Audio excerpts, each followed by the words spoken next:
Sa walang patid na operasyon kontra iligal na droga ng mga operatiba ng PNP at PIDEA, matagumpay na naaresto ang 3 individual sa bypass operation sa San Agustin, Romblon.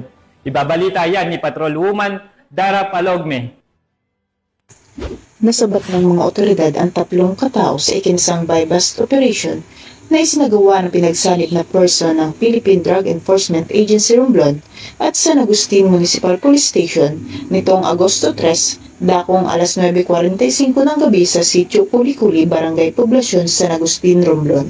Kinilala ang mga naarestong suspect sa mga alias na Rostom, 28 anyos, laborer; Rochelle, 38 anyos, walang trabaho; at Michael, 21 anyos, walang trabaho na pawang mga residente ng nasabing barangay. Sa isinagawang operasyon, isang pulis ang umaktong pusher buyer na nakipagtransaksyon sa mga suspect at matagumpay na nakabili ng isang sachet ng hinihinalang shabu kapalit ang 1,000 pisong mark money.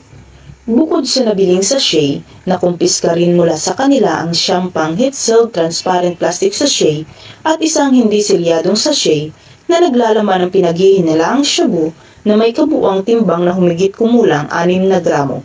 Na-recover din ang mga drug paraphernalia gaya ng mga aluminum foil strip, lighter at isang sling bag. Pinaniniwala ang ginamit na drug din ang bahay ng mga suspect base sa dami ng na-recover na ebidensya sa lugar. Ang dokumentasyon ng operasyon gaya ng inventaryo, pagmamarka ng ebidensya at pagkuha ng mga litrato ay isinagawa sa harap ng mga suspect at sinaksihan ng mga opisyal ng Barangay Poblacion at kinatawan mula sa media. Ang 3 suspect ay kasalukuyang nasa kustodiya ng San Agustin Municipal Police Station at naaharap sa mga kasong paglabag sa Republic Act 9165 o ang Comprehensive Dangerous Drugs Act of 2002.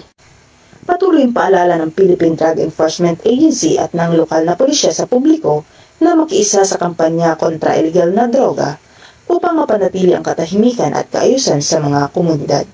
Mula dito sa Calapan City, Oriental, Mindoro, ako ang inyong PNN correspondent, Patrolwoman Dara Palogme, alagad ng batas, tagataguyod ng balitang pulis.